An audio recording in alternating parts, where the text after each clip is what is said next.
Joey Logano is here. He's the race runner-up. He drives the number 22 Shell Pennzoil Ford for Team Penske. Joey, certainly it's got to be a heartbreaker. You gave it a heck of a try, heck of an effort throughout this race, and just talk about maybe that last restart and what you saw. Yeah, I thought overall the day went well. You come to Indy, it's all about the win. Really, either win or finish last. It doesn't really matter anywhere in between.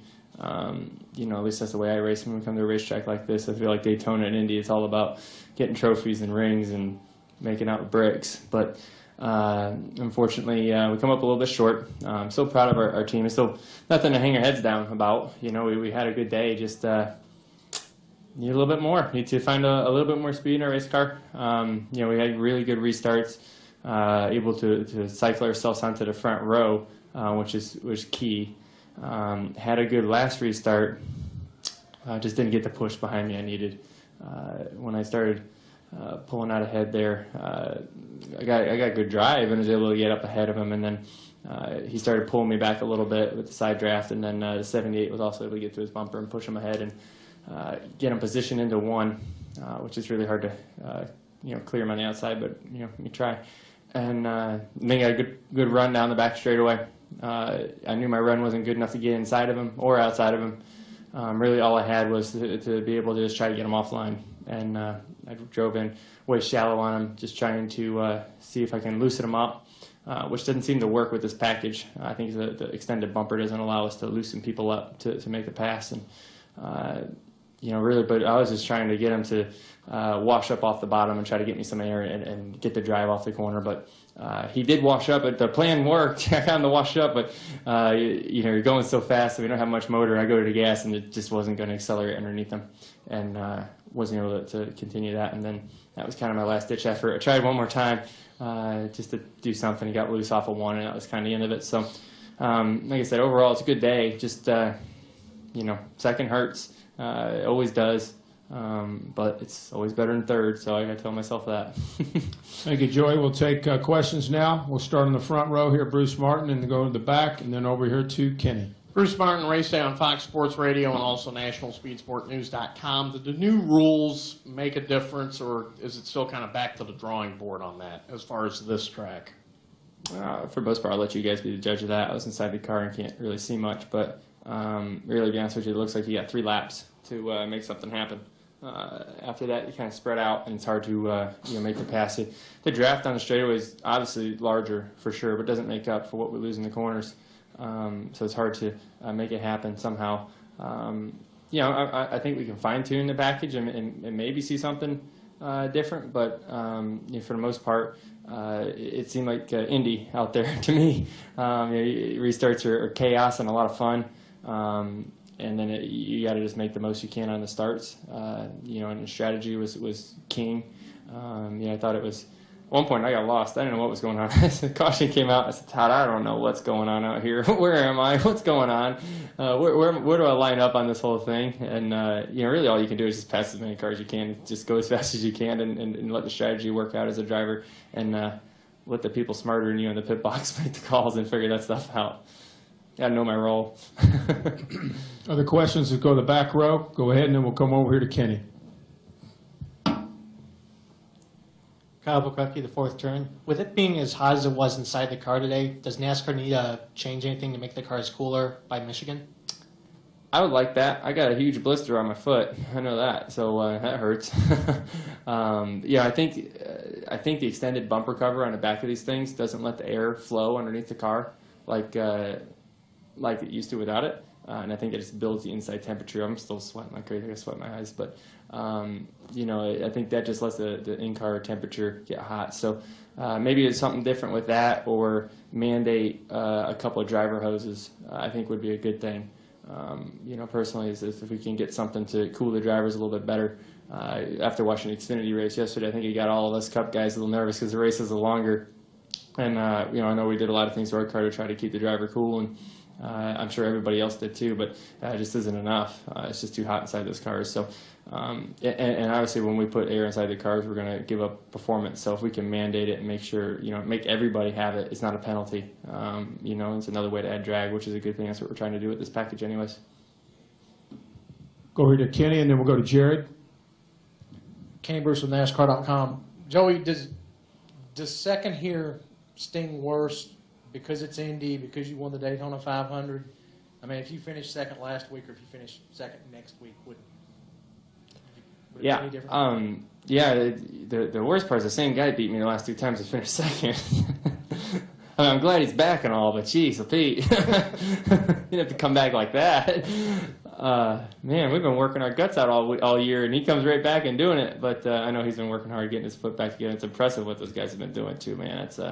That's amazing. The run they're on. Obviously, he's definitely going to make into the chase, and he's going to have some good points when we start.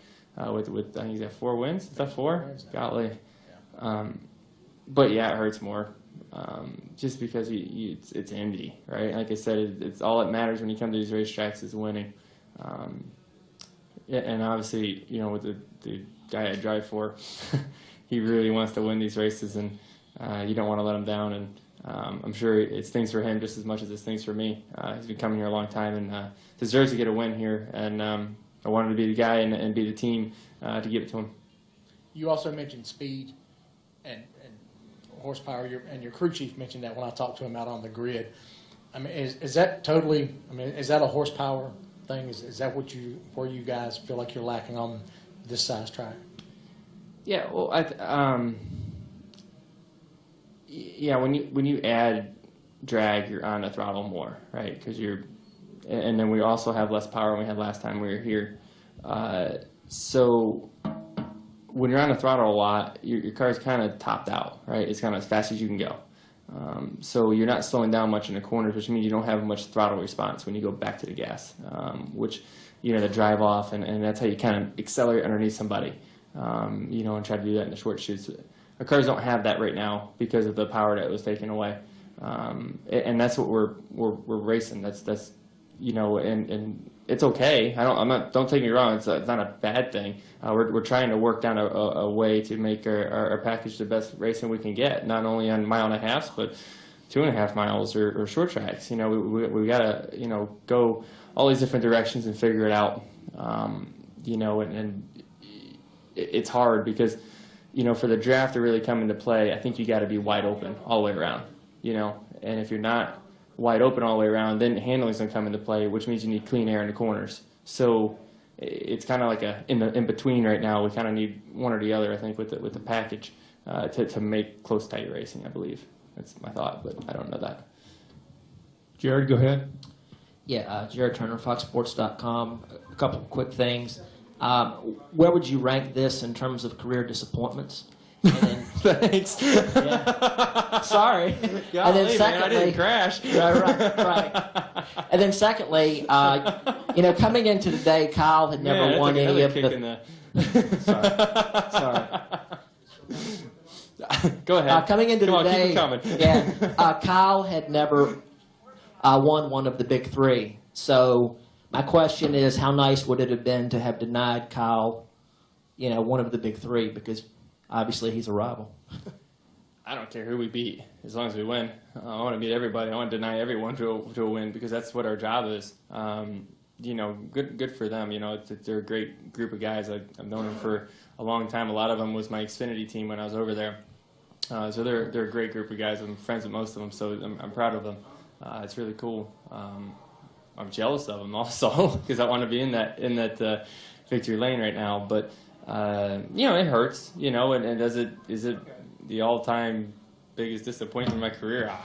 Oh, it's not that bad. I can think of a lot worse things that could have happened today. I'm still walking. I'm still breathing. It's a lot better than some people are doing. So, I count my blessings and thank God for that. Let's go to Bruce, then we'll go to Stan. Even though it hurts, as a fellow competitor, is it fairly remarkable what Kyle Busch has done, considering I mean, this is like Peyton Manning with the neck injury winning the Super Bowl the next year. What he's done since he's returned, it's better performance than he did before he got hurt. What's he, 4 out of 5 last 2 races?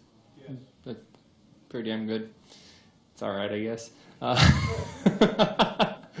Apparently he's been watching while he was getting ready, and he's a man on a mission, that's for sure.